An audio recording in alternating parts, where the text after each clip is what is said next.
Welcome back to another episode of Spiritual Teachers Podcast. With me today is my dear friend from Brazil. His name is Pablo. He is a CEO of a mushroom company called Ashe. He's a community ecosystem builder.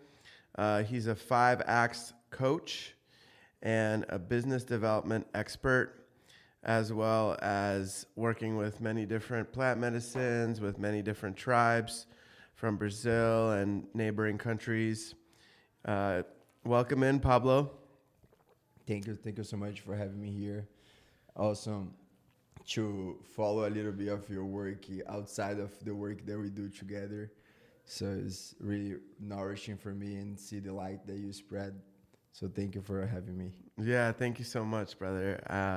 Pablo and I, we work together in many different ways. We have a men's circle here in Vegas that we're running for the men out here. We're also have this really interesting experience working with a tribe from Colombia. Well, actually, it's 3 tribes, right? 4 in reality. So there's the Kogis, the Wiwas, the Arawakas, and there is a 4th one that I always miss the name because I'm not direct with them, but they are all part of the same Sierra Nevada mountain. Yeah, so in the Sierra Nevada mountains of Colombia, there's these four tribes that live deep in the jungle, and they're leaders, you'd say, right? They're shamans, their medicine men are called Mamos, Mamos. And I have a really interesting story of how I found the Mamos, and so many synchronicities. And so I'd love to hear also your experience with them. You've shared a little bit with me, but I'd love to hear some more about how you got involved with them, the type of projects you've been doing with them and working on now. And then after that, I can dive a little bit into my story with them. The Mamos are known as the big brothers among the Indigenous, and they have this ancient history, like the Dogon tribe almost, which tells a little bit about interplanetary traveling and like the before everything else, what was there. And there's this natural order which I got exposed to that is really beautiful to hear from them. Essentially, I got to know them 3 years ago in my first Injoy, which is one of the largest, if not the largest, gather of indigenous leaders outside of the UN. And it was really the first time I really saw them and got to hear their version of the story or some of the teachings that they were bringing on. And now, fast forward, 3 years later, after Injoy this year, I went to Colombia for the COP16, which is the COP of environmental economy actions. There's a lot involving the preservation of biodiversity. And I had the luck to work with a group that's really close to the Mamos, so they actually stay with us in the house. Rogelio and Angel, they are the words and the spirits of the ones that are not in the society, let's say, in these big events. They only live in the mountains. So Rogelio and Angel are these guys that talk with representation of a big portion of the Arhuacos and the Mamos. And that was the more recently work towards the preservation of their land. They have about 7,000 hectares right now that they are trying to preserve after so much actions that has been taken against them with occupation, the traffickants, the narco traffickants in Colombia as well took some of the land. some mining happened, and the restoration of this land includes a plan of expanding this community to actually 1.2 million hectares, which is a massive area, what they call the area inside of the Linha Negra, or the black line, which they consider like a sacred site, and it's their duty to preserve the area. And why is it called the Black Line? Funny, there is a few translations, and you gotta consider that we are translating like from the Arhuaco language to Spanish, then to English. Right. And so I'm not the best to tell the story, but essentially is the line which is the precursor of everything that we know in the planet. Like there's a big explanation of how the Sierra Nevada is the heart of the earth. Of the world, right? Yeah. And it's really beautiful to hear. It makes a lot of sense when you actually hear that. And among so many different indigenous histories and like telling of how the world actually come to be what it is, I think is one of them that makes the most sense.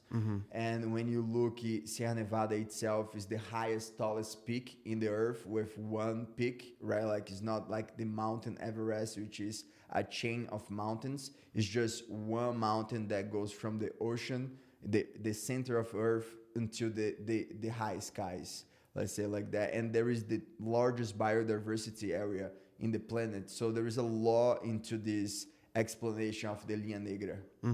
Okay. Yeah, I mean, the Mamos are the most connected people that I've met to the planet, to the earth, and to working with nature.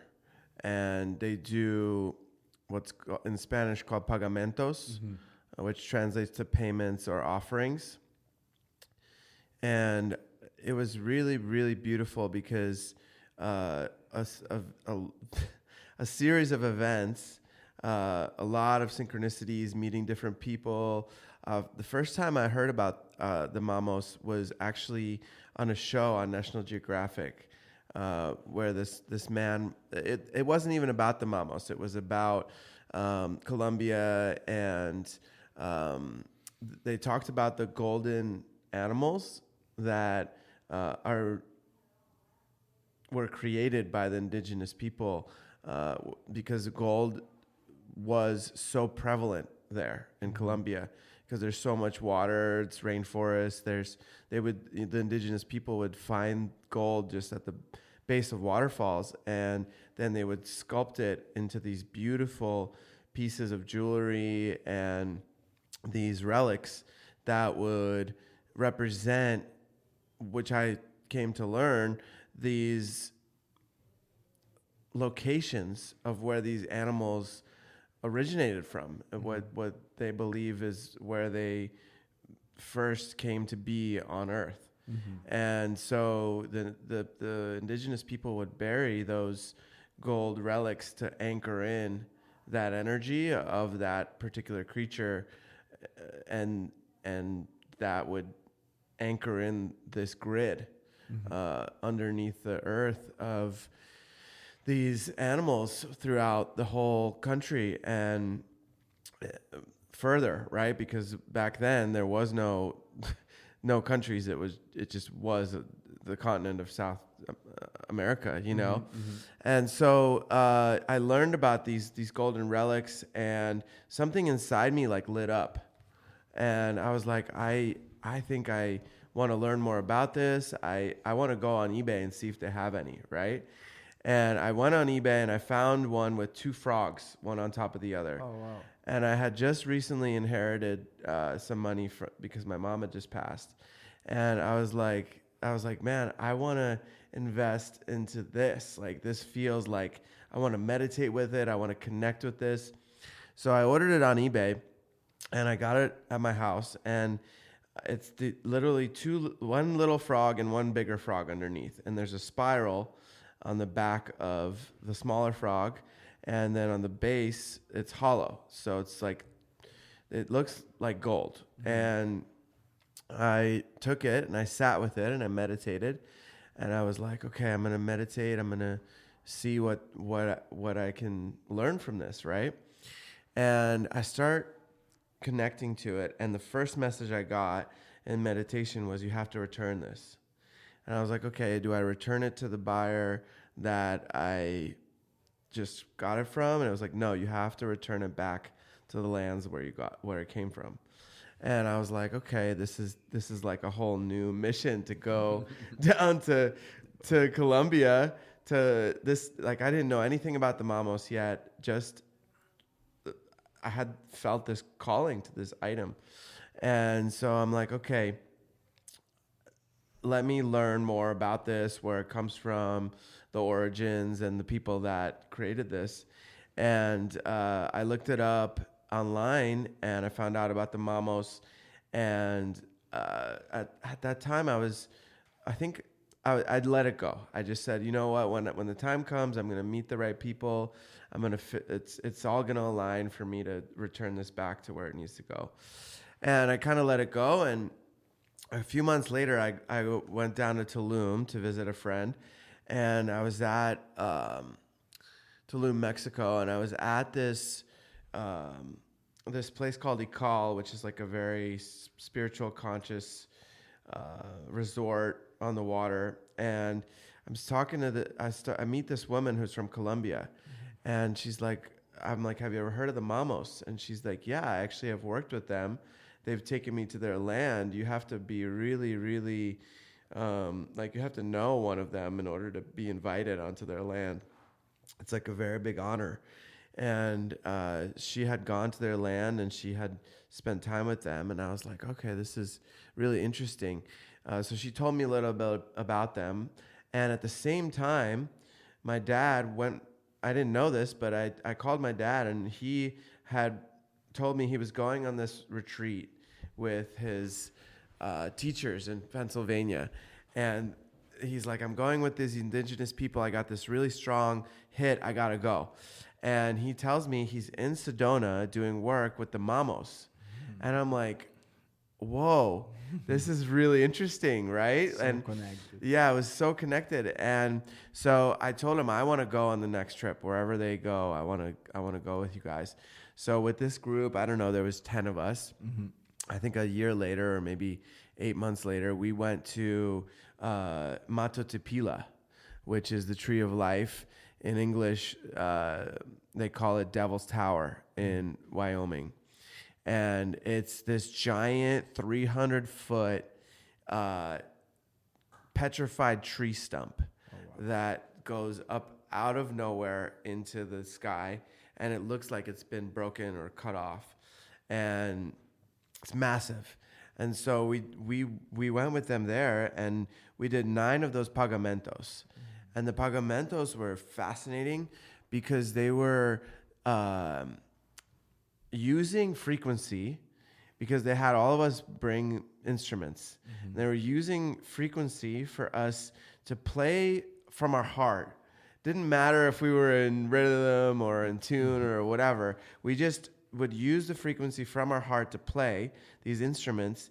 And then they would take a little piece of cotton, and that cotton would basically collect all those prayers and all that frequency, and they would bury it in the ground. Mm-hmm. And we did 9 of those ceremonies, and then I did 9 of my own with crystals around. And then they received from the land, because they go to very specific stones or trees, and those are the guardians of that land. Yes. And they would ask, can we proceed further? And then they would do these pagamentos and work with them. And so really, really interesting. And then once we did those 9 ceremonies, I had brought the frog with me. And I brought it to them. I said, I have this really item I want to give you to bring back to the land. And they looked at it and they said, it's fake. And I said, are you sure? Like, I paid a good amount of money for this, Like, are you really sure this is like fake? And they're like, yeah, we're sure. We've tested it. We've muscle tested. We've done all this stuff. It's not real, but you can leave it here, and we'll reverse the energy of it and align it with where it needs to, with the energies of the original ones. And so they put a special crystal into it and buried it in a special site there. And and then after that, we went to South Dakota and worked in the lands of the Lakota people. And I'm very connected with those teachings as well. But it was so beautiful because we got to go onto the prairie and see the wild buffalo, the wild bison roaming. And these guys just went right up to them, some of the Mamos, and they just like connected with these giant animals so close. And they weren't afraid or anything. So we went to two sacred sites, and they said that one of them they couldn't work there. They had to bring it back to the Sierra Nevadas in Colombia and work with it there because it's like a microcosm of the whole planet. And they said we need to bring the prayers back and work with them there. And so that was really beautiful. My dad went and worked with them again in New Jersey with the whales, but I haven't worked with them again yet. But I feel very connected with them. The most past lifetime regressions I have actually is of the tribe that lived right by the ocean. And I don't know if you've been to this place, but it's these stairs that come out of the ocean and go up into the jungle. They go for many. No, I haven't not been, but I do believe it's Santa Marta. Okay. Yeah. Okay. Because I've seen it. I've seen it on a documentary. There's two documentaries about the Mamos. One is called Aluna on Gaia and YouTube, and the other one, if you type in the original Mamos documentary, I think it's from the 90s when the first British man went and was invited to see their land, to connect with them. They're both really fascinating, and they give you a little feel for how they work with the planet. And so, it just was, I've always felt really connected to the earth and to nature. And when I met them, I was like, wow, they're on another level because these people are working when they're chosen to be a mamo, right? They're chosen at birth. They place those young boys, because the boys are mamos and the women become sagas. And when the boys are born and they are chosen, they get put into total darkness until they become men, which is totally next level, right? Like I don't know any other culture that does that. And so they're connecting to the earth. They're connecting to, as well as to the extraterrestrials and all of the galaxy. And then I don't know if you know about this next level, but once they become a man, then they can be chosen. What I call I don't know what the official term is, but they are called, I call them super mamos, where they go up into the Sierras and live in a cave. Where they're fed very specific diet of roots and things like that, where they don't shower, they don't shave, they just live like in a very specific way where they are just, I would imagine, just like one toe in this reality. The rest is like just fully connected to spirit and to the galaxy, you know. And those mamos are the ones the mamos go to get the next mission, to go and figure out what's next for them to do to help the planet. Yeah, absolutely. Like it's fascinating for me. I'm not the necessarily like most knowledgeable about the tradition and like the rites of passage that they do with this process.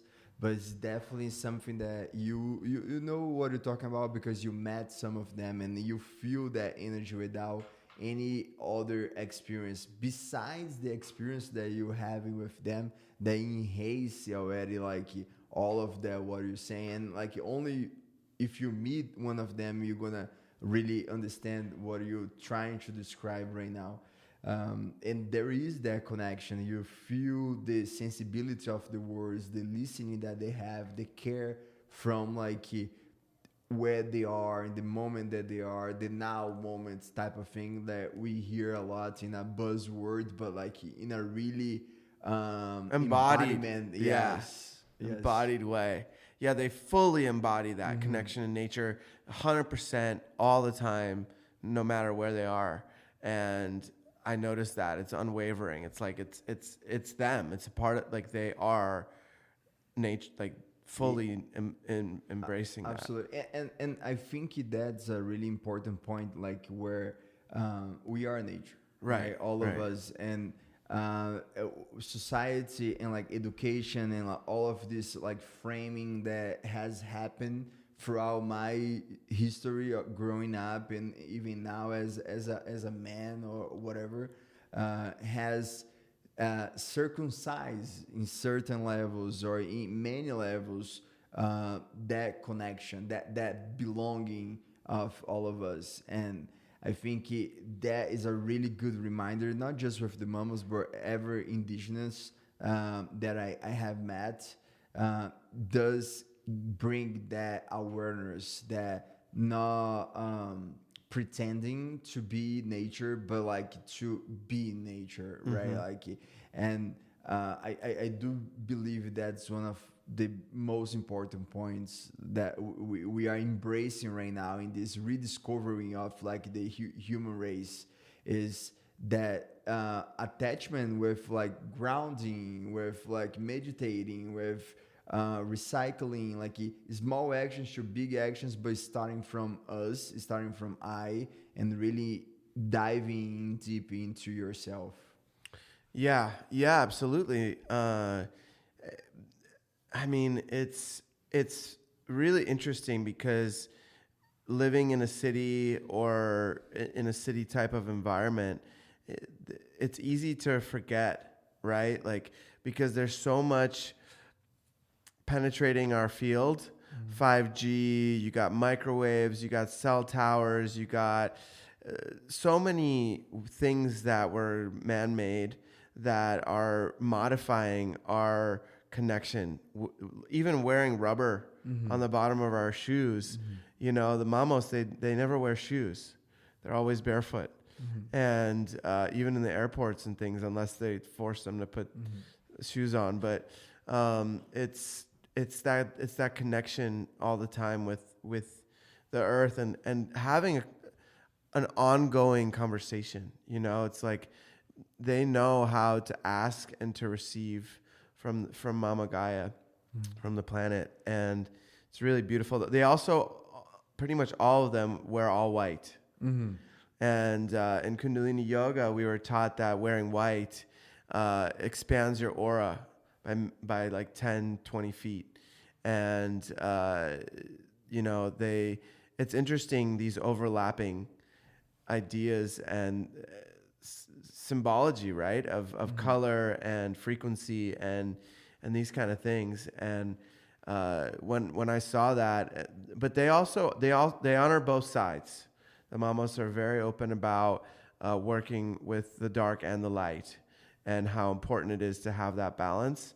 And so, yeah, it's really interesting. So, you've gone and worked with other tribes, right? The Huniquin? Huniquins, Yawanawas, Ashaninkas, Cantanawas, Catuquinas, Shapibo, Dogon tribe, many other tribes. Like at Aniwa, we have about 60 elders from indigenous communities from the whole planet.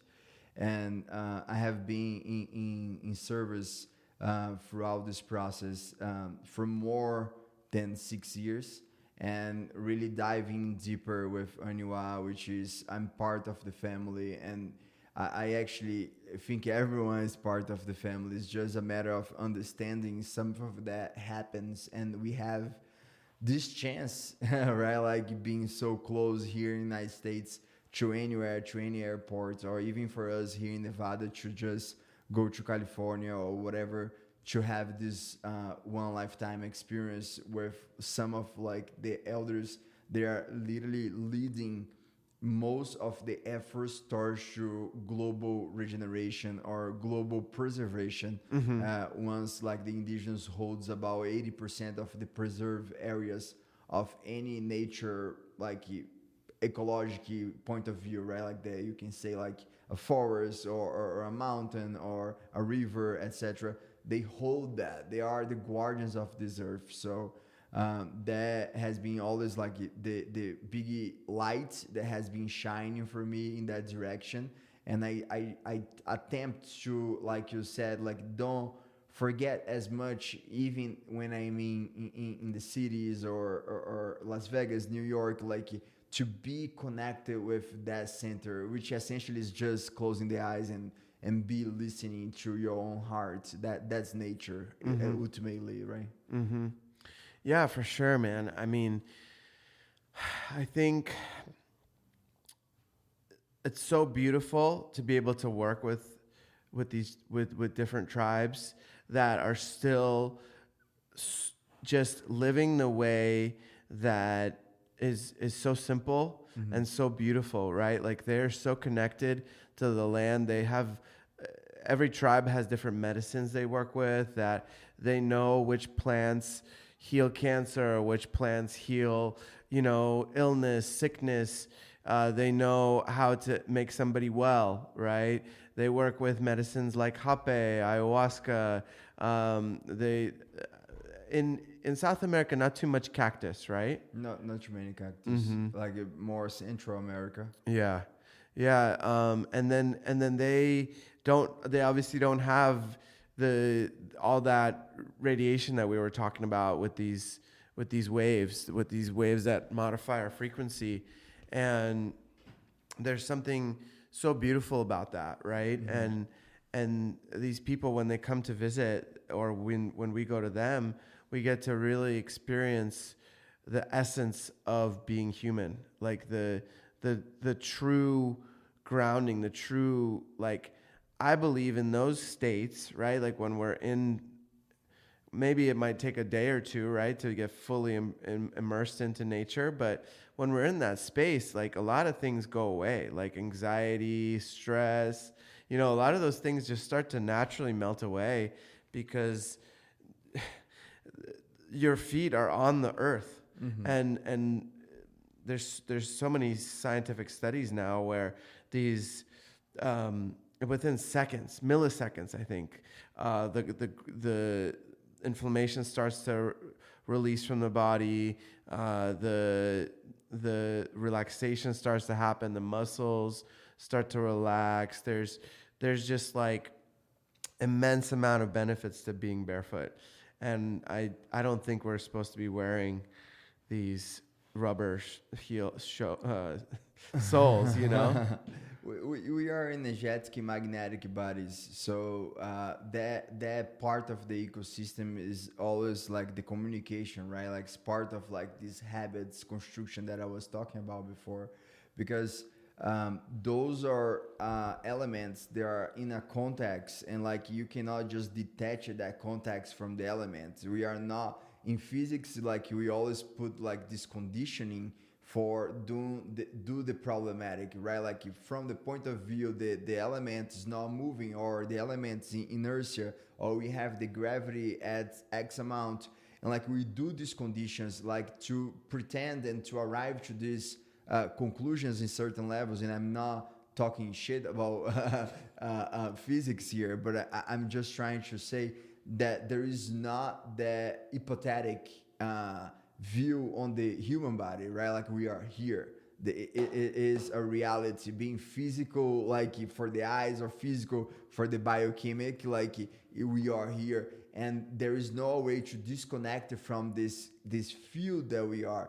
And that mention that you made with like being in the forest or being in like an indigenous helm, where like most of those behaviors are interconnected, intertwined with nature itself, like remind us of our belonging, and that communication is more freely happening. There is less condition. You might be barefoot while you usually use shoes in the city, in the town. You might be like more aware and listening. You might be like in a fasting or some sort of like conditions where you enhance that nature in you, that in me, like that sometimes is easily like taken for granted because we leave the house and we jump in the car and then we go into the office and then we drink a water that comes from a pipe and all of those things that disassociate us from this belonging feeling,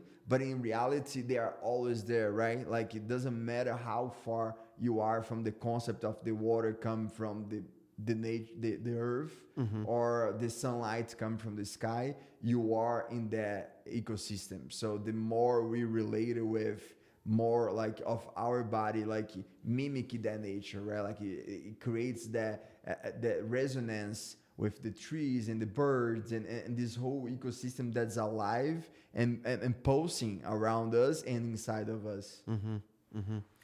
Yeah, absolutely, man. I think it'd be really interesting. So you work with a lot of these communities, right, around the planet that are conscious communities where they're very aware. A lot of them are self-sustaining or close to it, right, where they're growing their own crops, living off the land.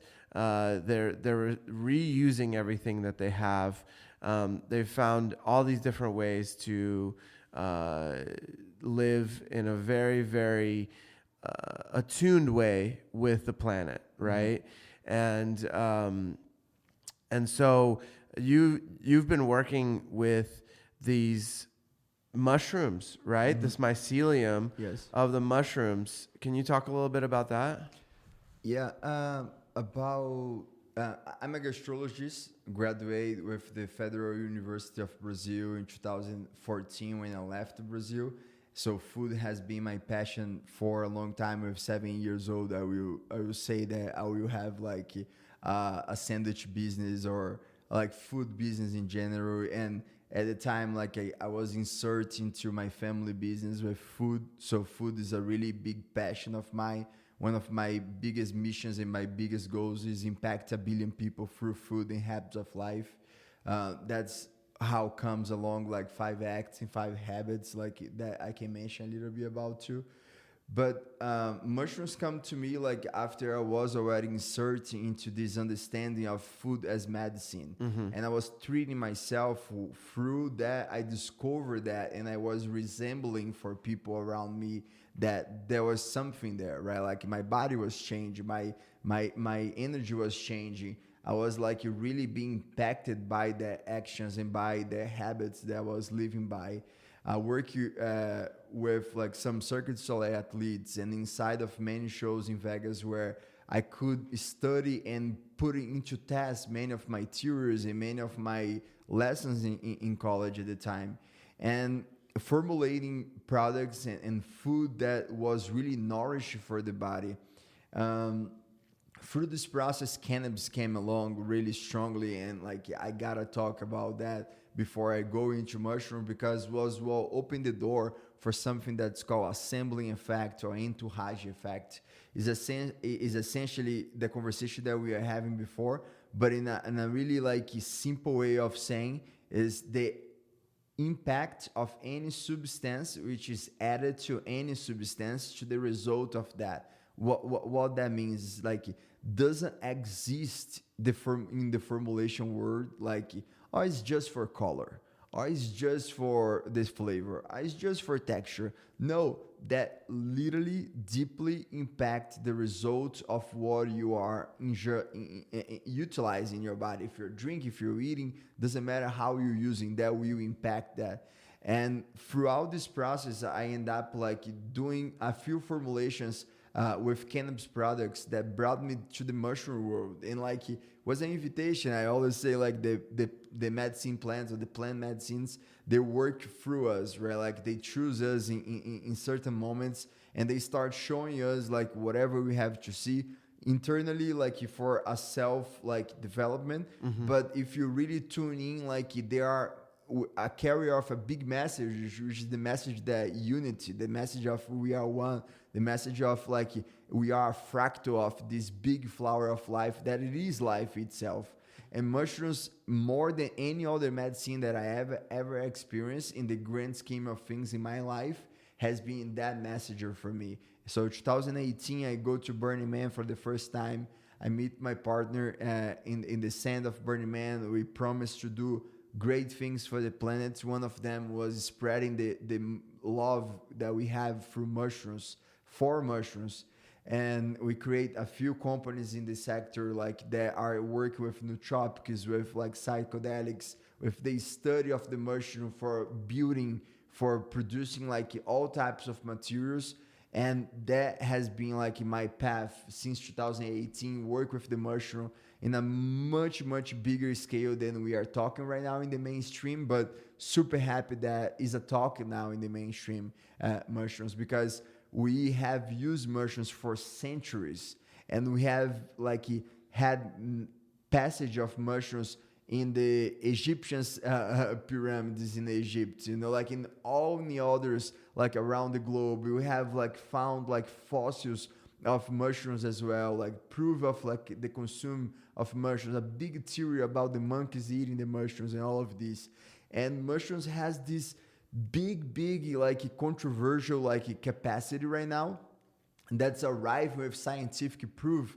And that, for what we call medicine or plant medicine, is a big impactful proof of what we know about the plants has not even arrived into like a small percentage that makes a dent into the capacity that we have to explore into ourselves, and how much the mushrooms actually are in a broad spectrum of society. We are talking about a mycelium network that's grounded in every single place. Every single plant communicates from the mycelium. When you plant a mushroom, which is called inoculation, you react into 12 to 60 miles range from that point that you put the mushroom in the ground. Wow. So you're creating an ecosystem that provides like and communicates and have like an autonomous way of being, thinking, that produces much more for the environment. So mushrooms are really fascinating for me and has so many facets. And of course, the plant medicine path is one that came to me for my own benefit, right? Like to understand myself, to really tapping into colors and creativity, and really understanding more communication, like what is out there, what is in here. Like it is the same thing. Are we vibrating the same way? Why, when we have a mushroom experience in a psychedelic trip, you have more sensibility? Why you are more aware? Why hunters in the past utilize mushroom to enhance their capabilities to survive in the jungle, and why shamans until this day serve mushrooms to enhance like some cognitive aspect that is in a dark place in your mind, and to explore yourself, to then arrive to a point that you are who you are, right? The raw Pablo, who am I? Like, and of course, it's a lifetime discovery. It's not a one and done type of thing. I think we are in this life to learn, really. And mushrooms definitely is this path for me, where it's like educational, is ludic, is creativity, is like joyful, but it's also a big medicine for many of the big problems we have in mental health right now, in immuno health right now. So it's definitely a passion. Yeah, for sure. I know that you also work with the mushrooms to regenerate soil. Can you talk a little bit about that? Absolutely. Like I believe we have aspects of nature that are really problematic nowadays. And a few years back, I was hearing this guy called Zach Bush. I don't know if you know him, but it's a big name, scientific authority, né? in many topics, one of them being like the health of the planet. And he is one of the main names and one of the biggest names that talk about a little bit of what are these aspects of like nature that we can interfere and make the most effect right away, and also what are the most problematic aspects of nature that we get to interfere right now, because there is no time to waste, and soil is one of the main ones. Yeah, big time. So in the soil aspect, like I start understanding a little bit of production of food as a gastrologist, as a chef, always being the relationship with where I get my food from. It's really easier to make an amazing dish if you have amazing ingredients. You don't even have to work too much with a really good tomato, a really nice like parsley, like good salt, olive oil, like boom, you have like amazing salad of tomato. That's it. And you don't need to do much more. But the chefs are more in relationship with that now than ever, because it's become more in scarcity. You cannot really find good ingredients. Even like in some of the countries that I have visited, like you don't have access to organic foods, which is really crazy to understand like how food production has impacted the degradation of the soil. And that's the point that we are right now, where the soil nutrition is so low because we have been degrading that for so many generations that we need to impact soil in a big way. It's something that is not just necessary, but it's fundamental for our existence in Earth. Like the depletion of the soil in the South Hemisphere has gone up to 60% in the past years. And in the North Hemisphere has gone up to 80% in the past years. And we are talking about a really short amount of time. I'm not talking about like 100 years or 300 years. It's more like 20 years. It's more like 50 years, you know, Right. like there is different numbers in different studies. But when you look at the degradation of the soil, you clearly see that there is something really wrong happening. And that is translating to our health. Like we not having the minerals and the vitamins that we have to have from the food. Minerals are the only component in the food that's called essential minerals, and we are not having that. There is a really high number of deficiency on minerals worldwide. We are talking about 99% of the people deficient on magnesium. 99? 99% of the population worldwide is deficient in magnesium. Over 90% of the population, about 92% of the population is deficient in multiple minerals. So this is a result of the soil degradation that we have nowadays. And the mushroom is such an important piece of the resolution, or part of the solution for that. Because as I said before, the mushroom, when you put in the ground and you inoculate the ground, is interconnecting the environment. So with that interconnectivity, like you create more nourishment of that. You understand where you have more water and less water. You understand where like there is more micro life and more biological life, where there is chemical influence, and how that equilibrium can happen in a forest or in a desert. And there is like finds of mushrooms in so many different places. So mushroom is not just a resource for many things, as I said, of production, but also as a medicine, but also as a fertilizer for the soil itself. So have you heard of the Korean technique that where they're finding using this mycelium brings back the soil very quickly? And the mycelium that you're working with, is it incorporating specific types of mushrooms, and how does it work? Are they just mixing the mycelium in with the soil, or what's actually happening when they're starting to bring the soil back to life?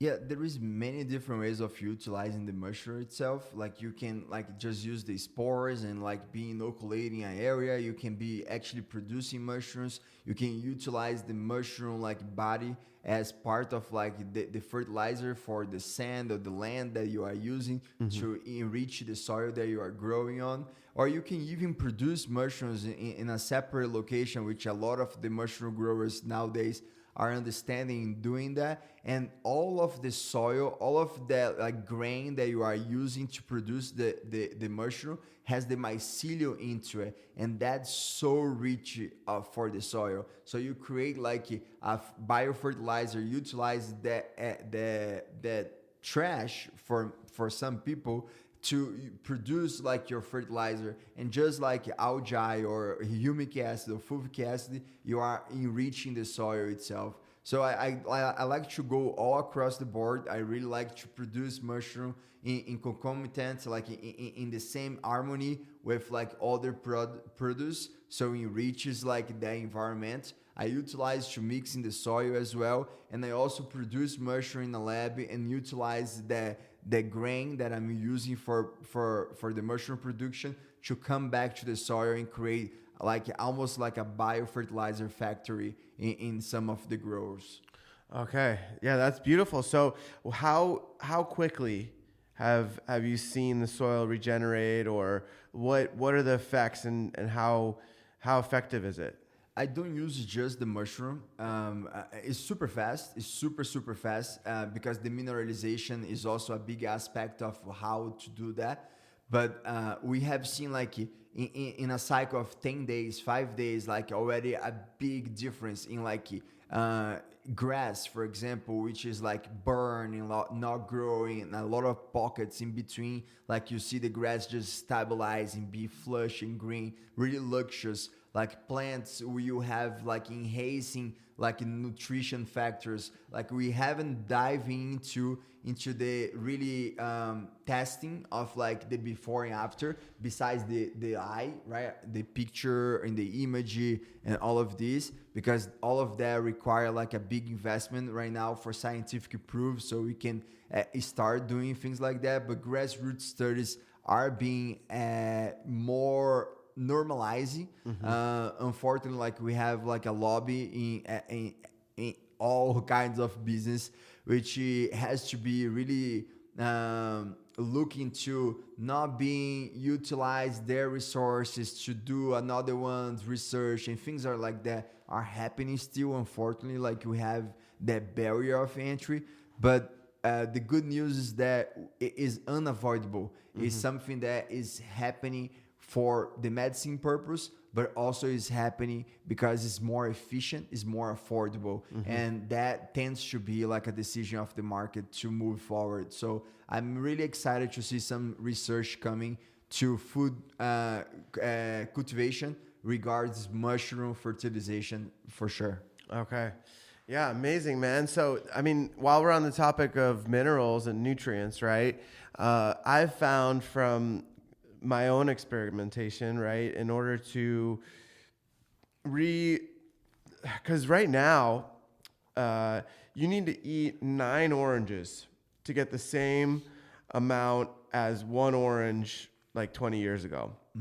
And so most people aren't doing that, right? So a lot of people are turning to supplements in order to subsidize these other minerals that they're missing from the soil that aren't present, right? So I've found the two that kind of cover so many of the essentials are Shilajit and sea moss.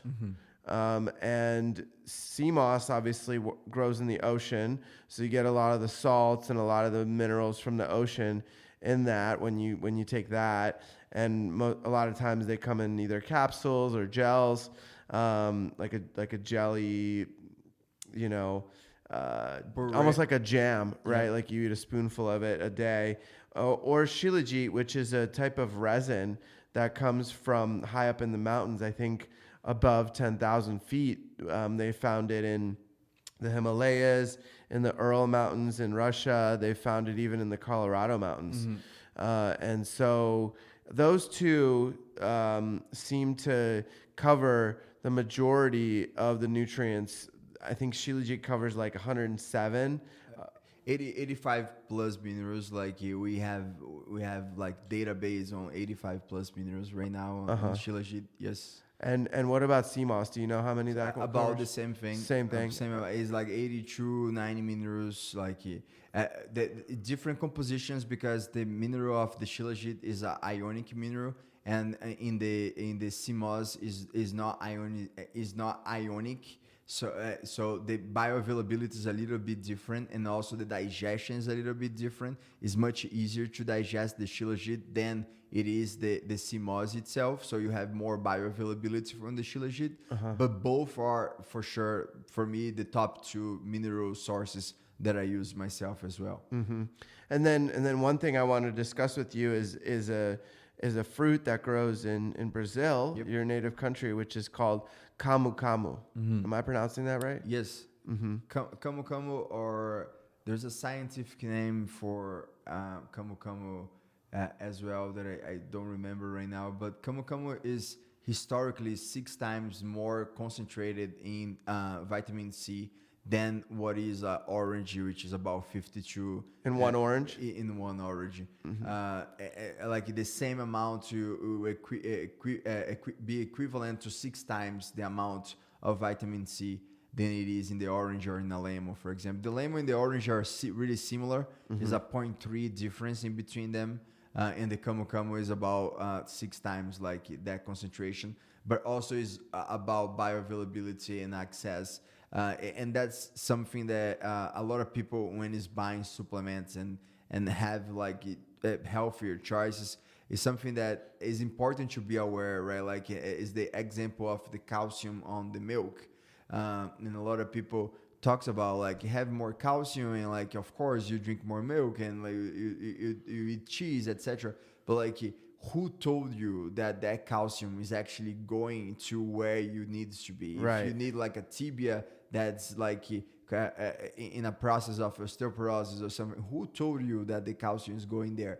And that's part of the assembling effect concept, which is how your body is actually assimilating, absorbing that. So as important as the concentration in something is like the combination that you take in that, because the curcumin by itself, like it doesn't does much effect. It's really good. It's really healthy for us to utilize turmeric in our daily life. Right. But the curcumin, which is in turmeric, is only available in the exponentialization that has to be effective the way it is with pepper. And pepper and warming it up, right? Yes. Like it needs a certain temperature.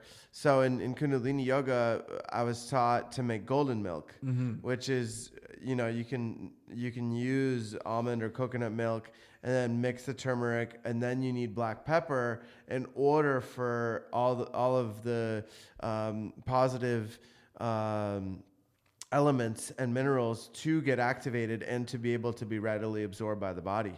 It's right? really to activate, it's really to activate, especially because the pepperin is an enzyme that protects and like almost wrap the curcumin to go through the digestive system. And when I arrive like in the last portion, I actually release the curcumin and the effect it happens. Like it's about 1,000 times more effective with the pepperin than without.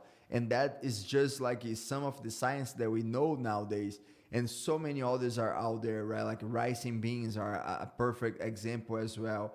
And vitamin C with magnesium. And there is so many combinations that we are just in the really starting point of understanding, because we have been like specialized and isolating so much in this decade and maybe in this century that we lost a little bit track of what is the integrity of these whole foods to be really utilized by our body. And that's really important, right? Like, so just to circle back into it, definitely camu camu is amazing. Like it grows a lot in the Amazon, like a lot in Peru actually has been a big extraction of that resource on the Amazon. So you had literally major bosques or forests or like fields of camu camu devastated by the big pharma, like which extracted so much.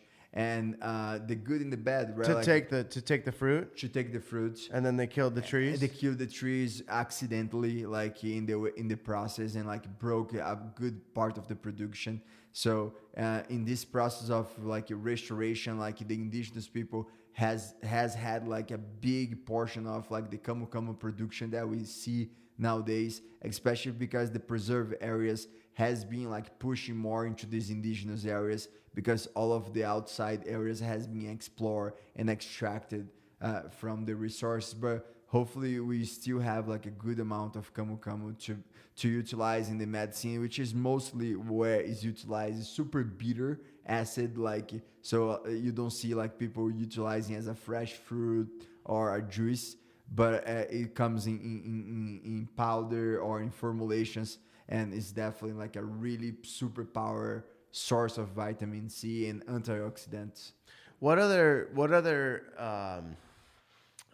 supplements do you take, or do you know that people take? I know, there's different blends of mushrooms, right? Mm-hmm. I know you have a company with a blend of mushrooms. Then we have the Shilajit, the sea moss, camu camu. Mm-hmm. What other like natural minerals and supplements have you worked with, and that you really recommend for people? I think supplements are kind of water in my day, and I don't drink water the entire day, and I try to drink as much water as I can and like the minimum amount and stuff like that. So I have been really tuning into my body, understanding like that ultimately Fractal Forest actually has a shout out for a good company in the space that's doing a great work. They're called Fractal Forest. Fractal Forest, like they have a Shilajit actually, and they say something in the commercial that's really funny. That's like, we in Fractal Forest, like we believe that you don't have to take our products forever. And because you are tuning into that vibration and you arrive to a certain level that your body is automatically like mimicking that effect and like is propagating that effect, is almost like the utilization of like a plant medicine. You don't want to like wake up and take ayahuasca every day. Like, right. There is a big reverence and like tuning vibrational with the plant to you and the you to the plant. And that's like the supplements and the foods. And I really believe in having my apothecary, like my medicine box in my house, where is a ritual way of like something. I don't really get sick. I kind of share that with you. Like, it has been now since arriving in US 9 years that I don't really have like anything under like go to the bed and stay 3 days, 4 days a week and sneezing nose and allergies, and like I don't really have that. I don't really know how my life would be, because I remember back in the days when I was growing up and I had all of that, like the sore throat thing, the thing on the lips, like mouth sores, the mouth sores, and all crazy stuff, like. And there was a normality in life, and I understood that, okay, this is not a normality. That's actually an exception. And if I do my part, like, can be actually a real rare case where like I have anything. Now that I still have like something coming in my throat, and I have a itchy throat, I'm like, something's coming. So let me go for a camu camu supplement. Let me double down in a vitamin C, in a zinc. Let me go for turkey tail or like things that are accessible and they are really nourishing. In my daily life, I try to take as much as possible mushrooms. So I have a blend of mushrooms. Non-psychedelic mushrooms. Non-psychedelic mushrooms and psychedelic mushrooms. Like microdose of psychedelic, right? Yeah, because it's interesting. Like we have about 1,000 cells of mushrooms fungi in our body, in our bloodstream. 1,000? That has been cataloged already. And those 1,000 different kinds. Different strains, of phenotypes that the Paul Stamets like to call. And those phenotypes are like not being nourished. Like if you think about it, like most people doesn't have mushroom access or has some sort of like mycophobia. And there is so many different names to say to that, and some beliefs, but the mushrooms are in our body already, right? Like there's a big line of thought that they say that the earth was created and that earth, that biologically, environmental, like it started like to evolve through the fungi that was eating the mineral and sedimenting organic material in the drop of the oceans, and that create the oxygen, and then life happens. So if you really think that, or if you think about the monkeys eating the mushroom and evolving all of this, like you start doing associations where like you understand that just like vitamin C or magnesium or phosphorus or whatever it is, there is a potential of like feeding that mushroom in our bodies. The feeding our fungi cells in our bodies will get us to a different point. And that's what mushroom medicine is happening right now. We understand that cordyceps will enhance our energy. The lion's mane will enhance your mental clarity. Oh, yeah. The turkey tail will enhance your immune system. And things like that to have access in your medicine box is part of your daily life. You start to normalize being a higher level of like vibration, but also in a high level of like biological resistance, right? Your body is this microbiome like that some people in the medicine studies like call the intestine like your first brain. Oh, yeah. And then you actually develop the heart, and then you have your intestine, and then you have your brain development.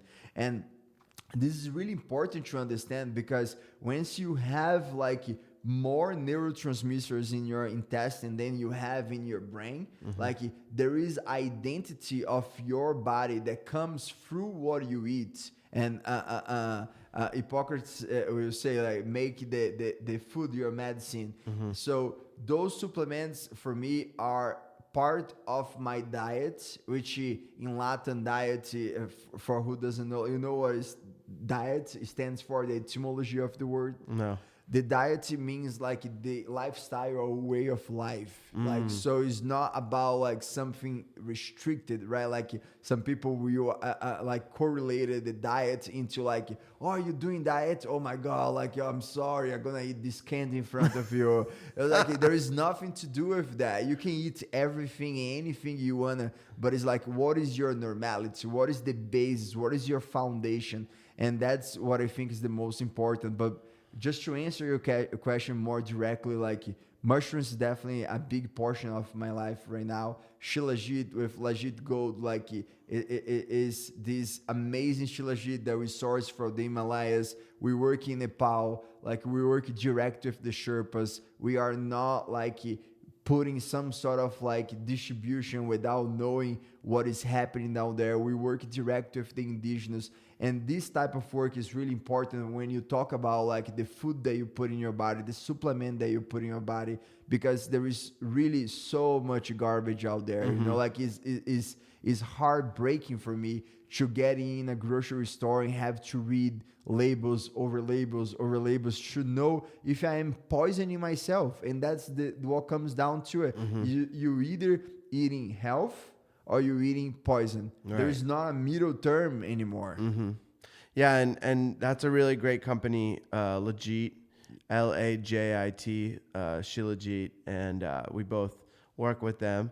So it's a really great company. Highly recommend that for Shilajit for anybody listening. And yeah, so I think that's a great thing, right? Like the mushrooms, the different supplements. There's so much to talk about with that stuff, but I want to maybe change the topic a little bit and dive into like your spiritual journey a little bit and talk about your daily practice. I know you do a lot of yoga, you meditate. Can you talk a little bit about how that started in Brazil, right? Yeah, in reality, like yoga didn't come to my life until I came to US. I had always like a past of like sports and be really connected with like an active like lifestyle. But I didn't had much awareness of like meditation and yoga practice and like really stay in a practice on a reverence with a spiritual connection besides Catholic Church. I grew up as a Catholic with my mom, and I did like some of the process. My family is still really attached to the Catholic Church itself. But I come from a place that's called Salvador, Bahia. It's the east coast, northeast of Brazil, and is the first capital of Brazil. Oh, beautiful. Is also the largest amount of like Afro-descendant of like black people. However, I don't know the political terms sometimes outside of Africa. And there is a big influence of the colonial, like European, with Portuguese, Germans, like Spanish, Italians coming through. So we have like the biggest concentration of churches outside of the Vatican. Oh, wow. And it's really amazing in the sense of like there is that education that there is no right or wrong. Of course, there is some of battles or disagreements in between religions and stuff. But like for the average citizen in the town, like you just expose for all of these beliefs and the saints and the gods and the entities, and that has been my spiritual like knowledge until I left Brazil and came to United States. I got introduced more vivid to a health lifestyle, as I said as well. I changed my routine. I changed my habits of eating, and with that was resignifying like what was important for me, what was the basics. I was a nomad at the time, and I still feel I am this nomad inside of me. I'm a global citizen, and in that process, I was in the United States for 5 months, 6 months, and I was going to Europe. I was being hired by one of the biggest like French chefs in France at the time, Joël Robuchon, and I started like understanding like that things that I was doing wasn't correctly for me. Like I wasn't feeling the greatest of myself every day. I was like seeing my face swallow and some inflammation happening and some fatigue if I was doing some sport, and I was overweight and I was drinking every day. So things were happening in that direction until I hit like a point that I want to see the difference. I want to really feel better. I want to impact more my own life. And then I started like rebuilding like some of like these mechanisms or these habits and hacking a little bit of my daily life. And I understood that the optimum day for me was a day that I had time in the morning to myself, that I could wake up and I could have a deep breath, that I could silence like everything else and just be inside of my mind, or sometimes look into an object, but like in reverence and present to that moment with my breath. And that was the starting of like the breath work journey, and also attached with that the yoga practice, which I didn't had any understanding. And my first yoga class was a Kundalini yoga. Oh, really? And I went super Wow, deep that's amazing. into breath at the time, like, and it started like just having so much joy every day to wake up. And if you are in a really good studio, in a good teaching, like you're gonna get your first practice with like the sun comes up and like this whole thing. So that definitely like changed my life. I had like recently become a father at the time, so was potentialized by that as well. So there is definitely like the before and after become a father and understand how valuable my time was. I'm grateful that before I become a father, I was already tapping into this best self, and really evoking like these rights of like practicing and having my own time, and like extending a little bit of my morning to not touch the cell phone, to not be in relationship with problems or like anything which doesn't belong to that day, that moment. And I think that was the best thing that I did in my spiritual journey, because allow me to answer like questions and like a desire, a deep desire of like what is in here for me. And of course, I'm a super entrepreneur and super vivid, passionate person, but at the same time, I like to be in a little bubble in a way, you know, like where you can be in a tree, be in a mountain, be in the ocean, or be in your own house, in my own house, my own room, in a space where there is calmness. And it's not calmness where like shh, everybody doesn't talk anywhere. Like it's just in the sense of like I have a right of belonging to this space without being bothered or interfered by anyone. And that was a big awakening for me because it was like, wow, like that really changed my life. Like that really impacted my day, my mood, my energy, my sleep. And it was that moment that I was eating better, there was taking better decisions, there was working out, there was like climbing, there was doing sports again, but also was like being reverence to that self-love, to that self-discipline. And that was my start journey like around 2015 into 2016, which got my first yoga class. Wow. Do you remember your first Kundalini yoga class?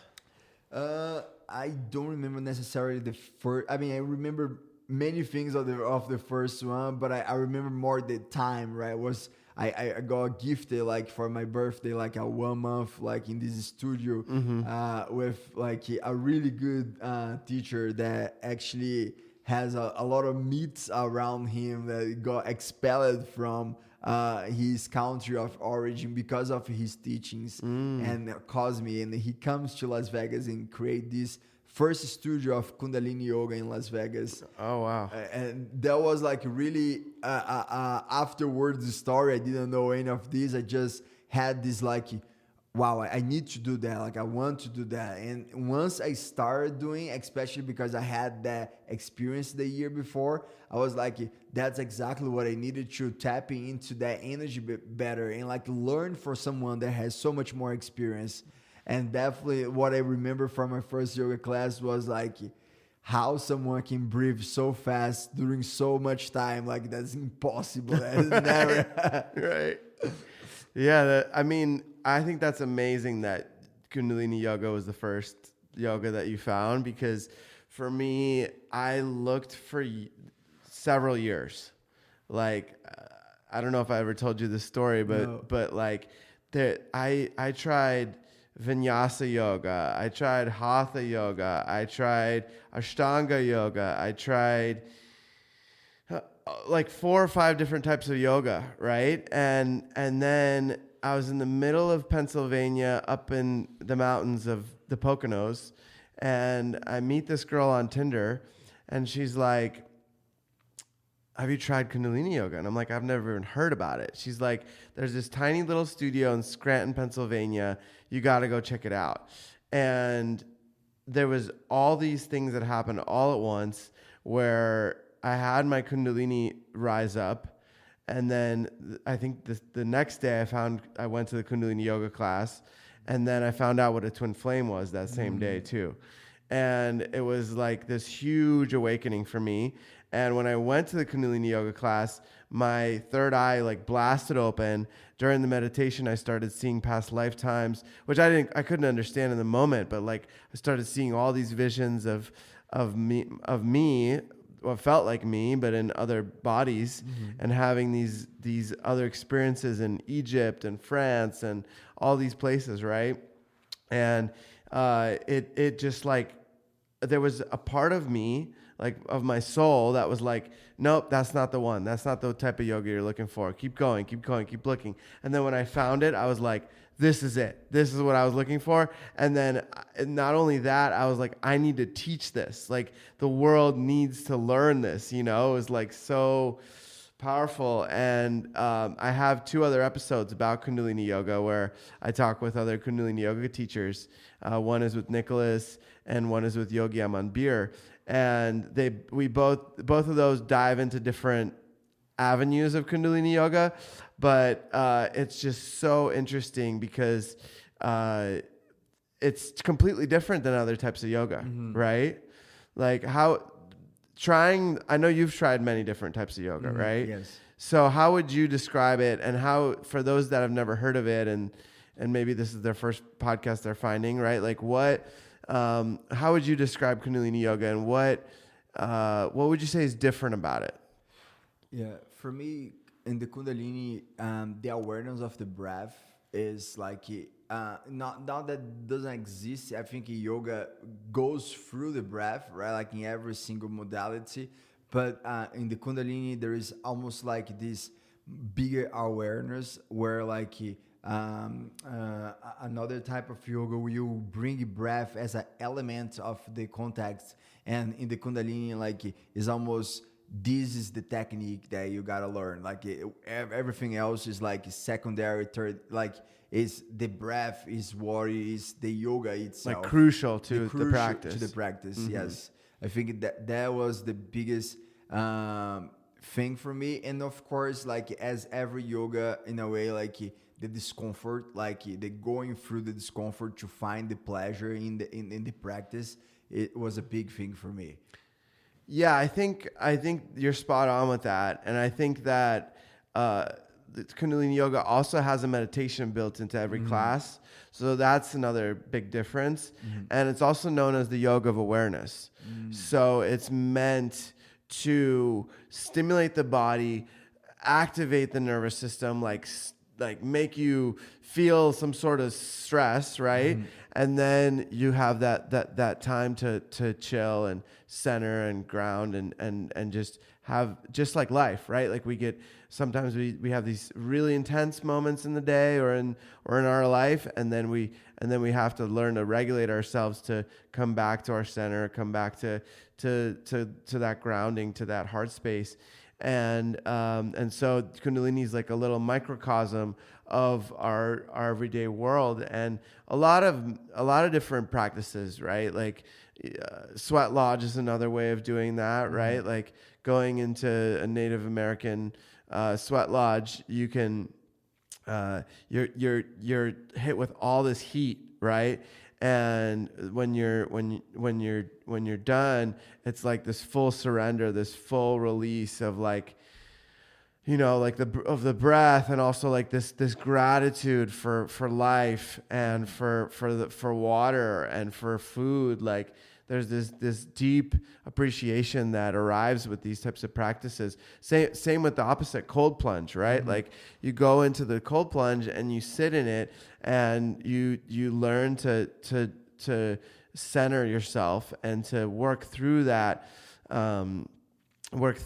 struggle and that frustration of like, oh man, this is so intense for me, especially the first couple of times, and then learning that anything is possible. Like we're really limitless in this body. And I know with men's work, we've done a lot of these practices together. We do Kundalini yoga, the ice plunge, we do the sweat lodge, we do all kinds of different things. And so it's really meant to prepare us for life.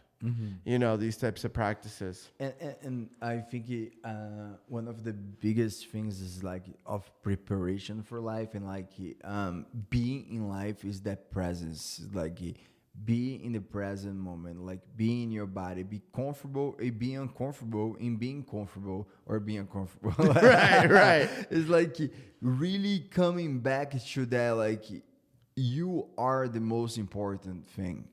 And if you don't take care of yourself, nobody will.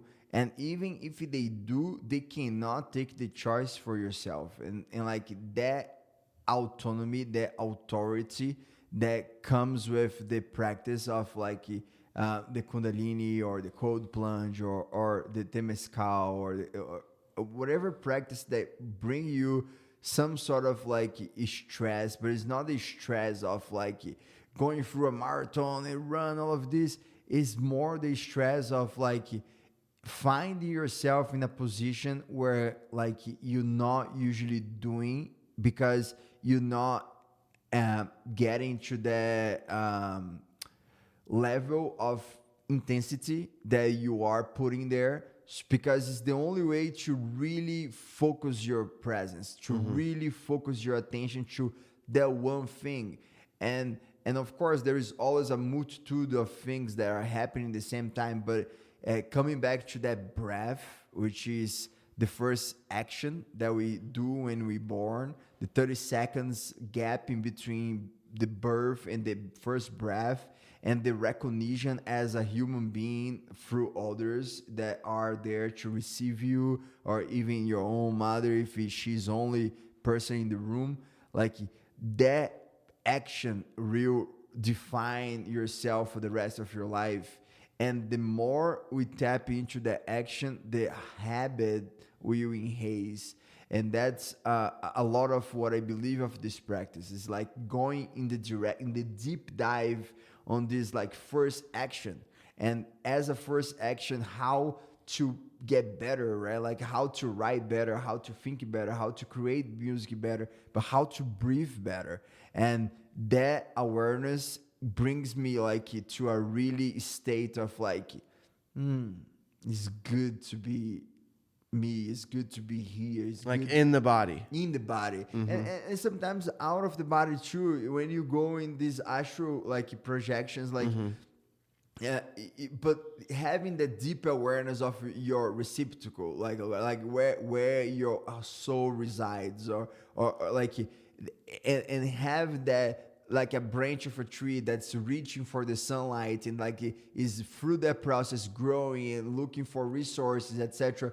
But like just in that essence of being yourself and not pretend, not dressing a certain way or not speaking a certain way, just breathing. Just because a lot of those things are for attention, you know, or for more ego, to feed the ego more. And this is the opposite of that, you know. Exactly. It's the opposite of ego. It's like working on the self, and there's deep work that comes Deep with these practices, right? And for Kundalini Yoga, it was a 9-month training, so it's the same as the amount of time it takes to birth a child. And you know, through those 9 months, we were given these. They're called kriyas, which are like yoga sets to work on specific parts of ourself. And the majority of it was going inside to clear out the baggage, the energetic trash that we're still carrying around, like old belief patterns, old ways of thinking, limiting beliefs, right? Like ways that we were holding ourselves back from really stepping into our power, stepping into our purpose, stepping into what we're really here to do as individuals and as a collective. And in men's work, we call it edge work, right? Like where we look at that edge of, if we jumped over that edge, it would be too much. If we did less than the edge, it wouldn't be enough. But that edge, we're like walking right on that edge of like, okay, what is it that I need to be doing, that I know I want to be doing for my self-growth, or for my purpose, or for my development, right? But I'm maybe not doing enough, or I'm getting burnt out, which is the other end of it, right? Like I'm doing too much. And that edge is like walking that fine line of like, I'm challenging myself just enough where each individual knows what it is for them, right? Like it's very individualistic in that regard, where it's like I can walk this edge, but any more than that would be too much, and any less than that wouldn't be enough. So it's like whatever that is, that's the edge work. And it can look different for every person because everybody has different goals and different things they want to create and work on in themselves and in their life, and everybody has different motivation too.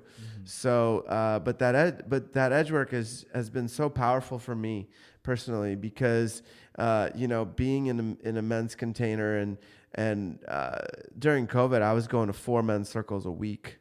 Wow. and for like 2 years. And so it really amplified it for me, where I was like, okay, what am I working on this week? Like, what do I want to be highlighting in my life? What do I want to be creating? How do I want to, and then there was these different degrees, right? Of like what fueled me, what excited me, what brought me my highest excitement, right? Like there was creativity, what I wanted to create, And that can look so different. It doesn't have to be art. It can be a podcast like this. It can be a website. It can be an Instagram post. You can create anything, right? It's not limited to anything. And then there was like, what do I want to do for income that is aligned with my beliefs and my morals, right? And also that makes me excited and makes me want to wake up and go and do that thing, you know? And then there was these different layers, right? Like, how do I want to give back to the community? How do I want to connect with my family and friends? And then like, you know, where was finding that balance? And for me, that balance is continuously growing and evolving, you know, because I know you have 3 kids, and I give you so many bows and props, because you have all these businesses that you run, and then you have 3 kids, and you're also very involved in the community, and you do a lot to give back to people and working with the tribes and things like that. So can you give people some advice or some ways that like the things that really help you or that work the best for you? In what sense? That keep you balanced, that keep you from getting burnt out, or that, you know, those kind of things. I think it comes down to a lot of what we were talking before. Part of this process was understanding like what was the. I did many self-development classes and workshops, and had many teachers and mentors, etc. That's definitely helped a lot. Yeah, because it's the best investment that we can do in ourselves. Like, and is immaterial. You cannot understand like what is the repercussion, the ripples that a small pebble or a big pebble of some extent, like when you have these interventions, will happen in your life. And one of the biggest learning of this process was like dividing my time, like almost like what you're saying, reflecting back, like how I want to monetize, how I want to live my life, what I want to wake up every day for. And these thoughts and these questions, these answers are really fundamental, but comes after a thing which comes really back to the yoga practice and the cold plunge and all of this, which is the presence. And the gratitude feeling that I have when I am in presence is what motivates me, is what creates the balance of myself to really answer a question that, am I in the right path right now? Mm-hmm. Am I doing the right decision? Am I aligned with myself deep enough to move forward? Mm-hmm. No matter what, mm-hmm. Do whatever it takes.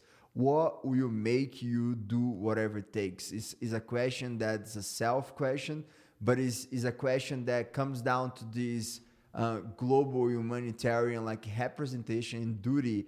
And we all have like such a fundamental part of whatever we want to see. Like Tony Robbins says that life happens to you, not for you. Right. I say life happens from you, not to you or for you. Because really comes from this mindset of your heart is pulsing the vibration that it is resonating around yourself. And if your heart is like really beating into the same music, like you dance with life. It becomes magnetic. It becomes magnetic, which it is magnetic. Want you or not, it's like this. You don't have to think about to make your heart pulsing. So your heart is pulsing, but try to think about something terrifying and see if your heart doesn't respond. Right, right. Try to think something super calm and like super pleasant and like the chillest music and vibration, sound healing. If your heart doesn't pulse, like a little bit calmer. Mm-hmm. And that's the control that we have with our thoughts when we are in presence. And that presence is not just a spiritual bullshit like word, and it's really a thing that's untangible in a way, but it's also like really true, like the air that we breathe. We know that there is these moments that you don't see your father for a long time, and you see him sometimes before he says something stupid, like you are deep into whatever he is telling you, or that moment of seeing him, a mom that don't see a son that went to the army for however long, the first moment of like a child born, and like you really like have been in relationship with this belly for 9 months, and now like there is this person in front of you that like is talking for the first time, is breathing for the first time, is blinking the eye for the first time, is crying for the first time, and you have entire devotion of that moment. And that can happen in so many levels with all this practice that we mentioned. And I think that was my anchor throughout this whole process, and it still is. Like, I have bad and good days like everyone else, and the bad days are just a reminder of like, go a little bit deeper in yourself, stop it for a little bit longer today, like breathe a little bit more, and allow myself to fill it up my cup to a point that I can pour, not because I have the necessity of pouring, but because pouring is part of life. I heard that the other day, and like there is this interesting dynamics. I don't know if you got too much into it, but it's the give and get, right? Like, it's the what are you giving and what are you getting, right? Like, and there is that every day in life with every single relationship, like platonic or not, there is the give and get. And we, different than what I believed before, at least, like we receive, we get so much more. It's disproportional than what we give.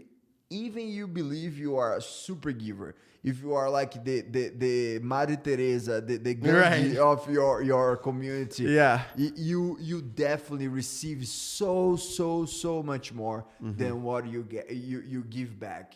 And that's not to say like you accumulate everything and like give like a little bit of your time. It's not that. It's really to understand that I am waking up, and that's like a big receiving already, like this ability to wake up and be in my body and breathing, like giving time to nothing else but my mind to process whatever my mind want to process that moment, the breath that I want to do in that moment, and like really incentivize with exercise like some aspects of that gratitude feeling, because that gratitude is what fills my cup the most. I think that's huge.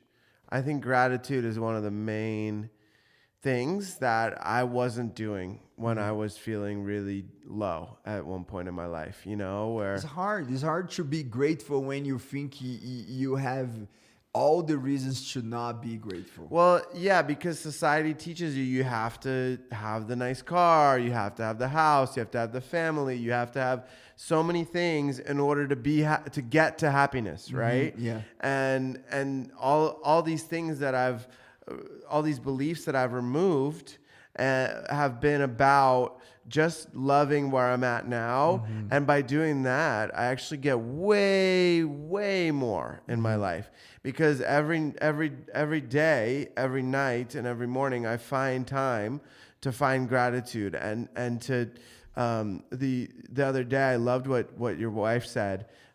She said, "More, please." Right? Like there's infinite abundance for each one of us, and it's there in every second. And each one of us gets to choose, are we going to tap into that or not? And abundance does not mean money.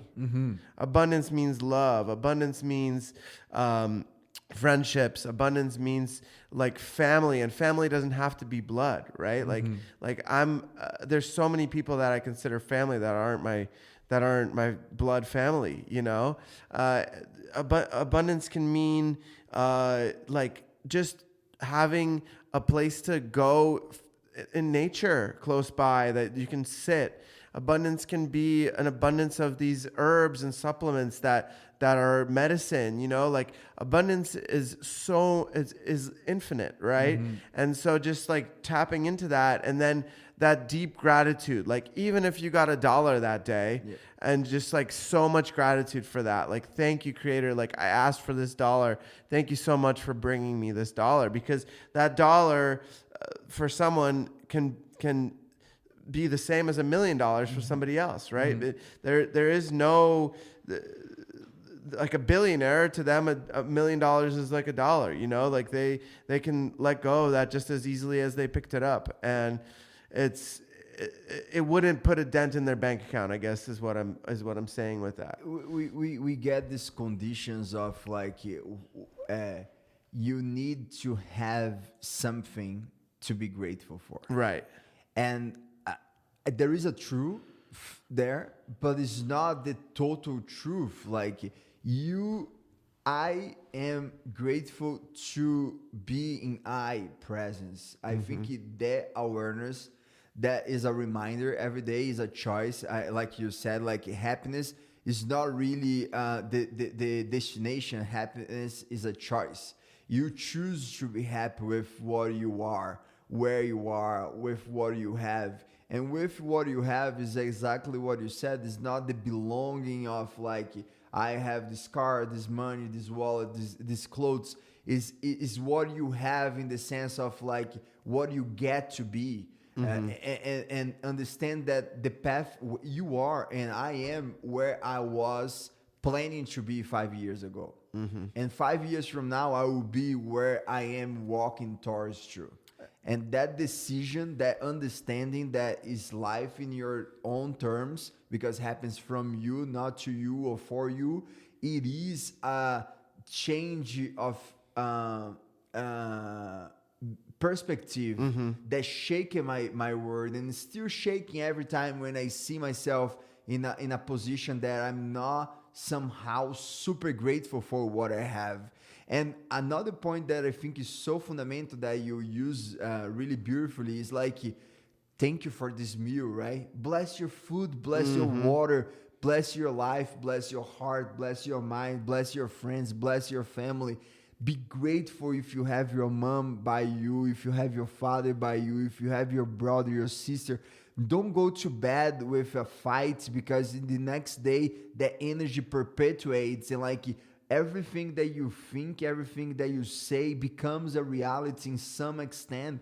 And you can believe in the theory of chords or in the theory of the multiplanetary like dimensions, etc., or not. In this planet, if you get Masaru Emoto study, and if you look a water or a plant that has received I love you, I hate you, if you look at a water that has be on top of the flower of life and like imprinted that on them, like we know already by fact that we imprint in the material, in the physical world, what we think, what we feel, what we like emanate, what is the vibration that we putting forward.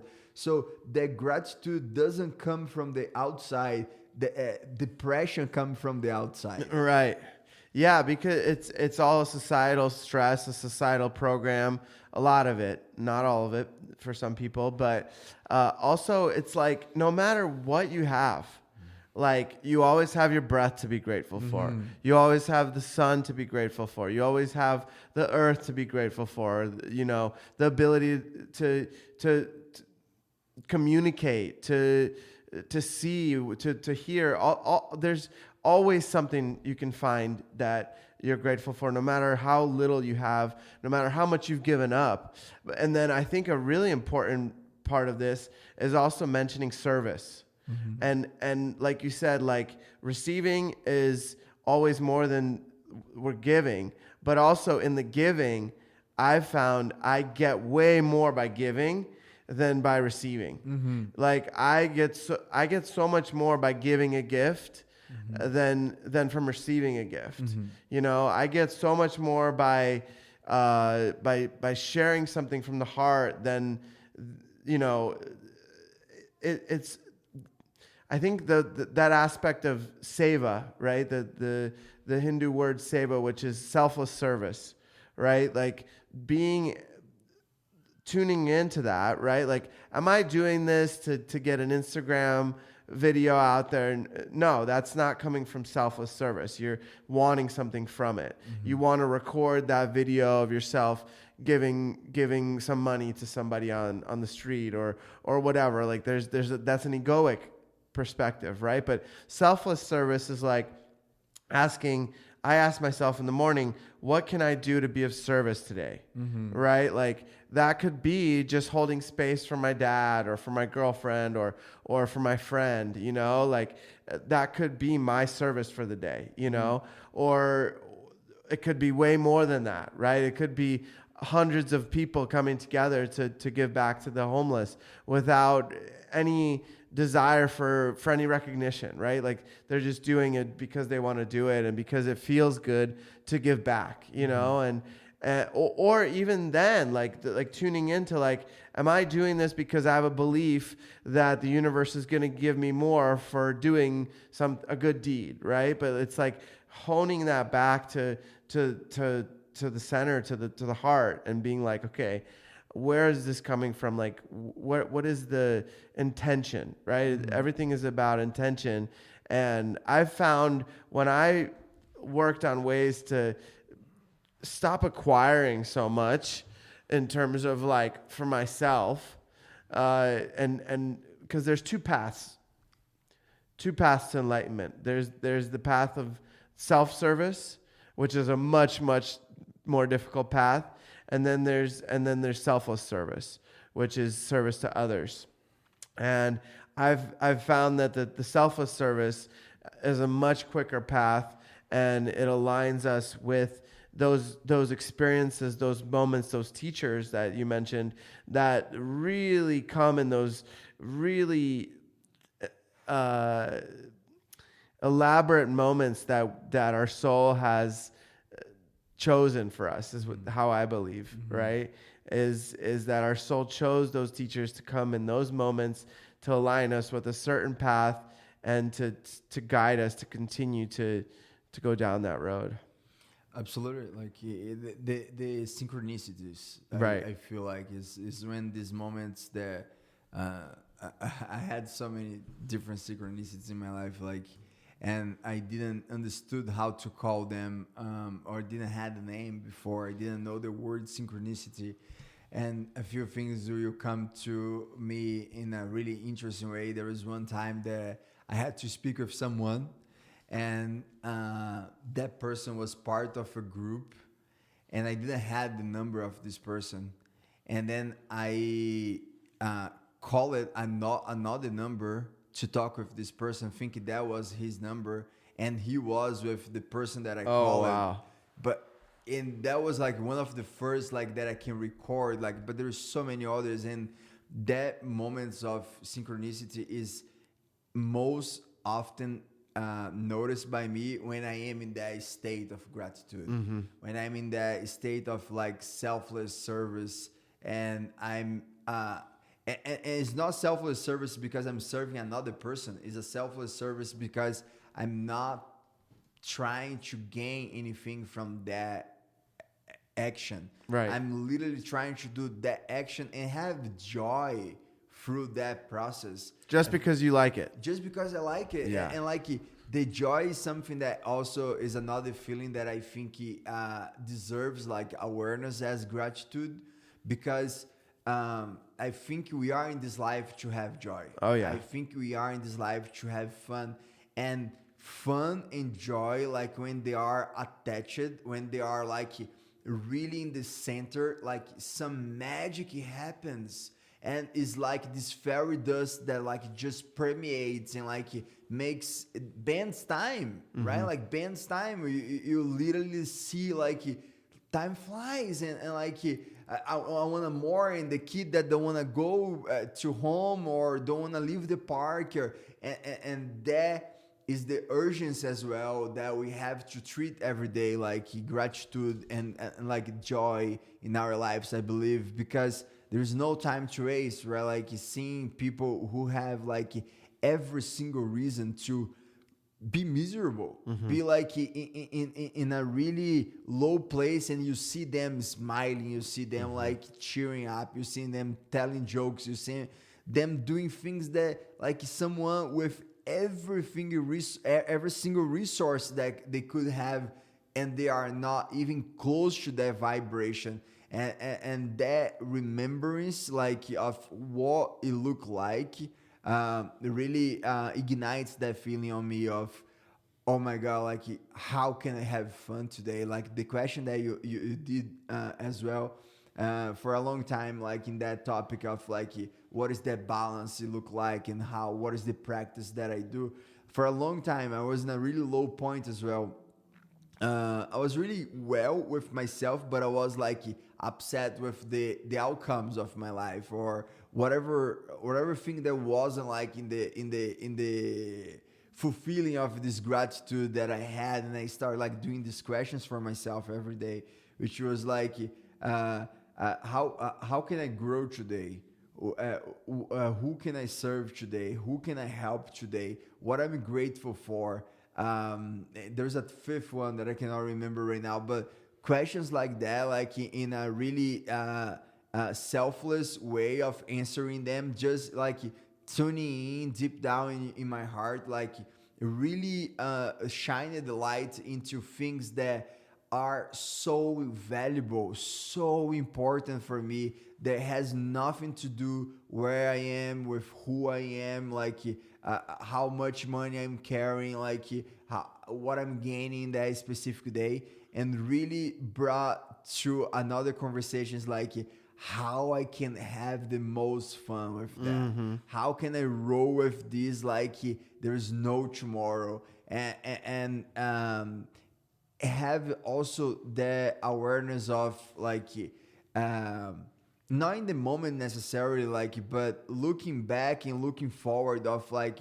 how that is deeply connected with do whatever it takes to get what I'm trying to get at, which most of the time the best ones are selfless, are completely detached of any specific outcome for myself, of my own fulfillment.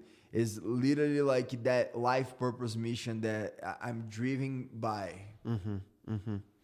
Yeah, I think that's really beautiful the way you express that. And I think the only thing I would add on top of that is like not reaching burnout with doing whatever it takes, but also honoring self and knowing when it's too much, and knowing to take that time to self-care and to self-soothe without reaching that state of like, okay, now my cup is empty and I literally can't. I just have to stay home today and rest, you know, and finding that balance, which, you know, is a balance, you know. It takes practice to find that space of giving, and also not completely overexerting to the point of burnout, which can happen. But you know, we live and we learn and we adjust and find that balance. Well, Pablo, thank you so much for coming on. It's been a true honor and pleasure to have you on here today. And I think we can do a part 2 at some point down the road as well, to dive into some other topics a little deeper. But it's been an honor, brother. Thank you for coming on. Thank you so much. Thank you so much for the invite, and thank you for being the light that you are, as I said. Appreciate you. Have an amazing day. Thank you, brother. Take care, everyone. Until next time.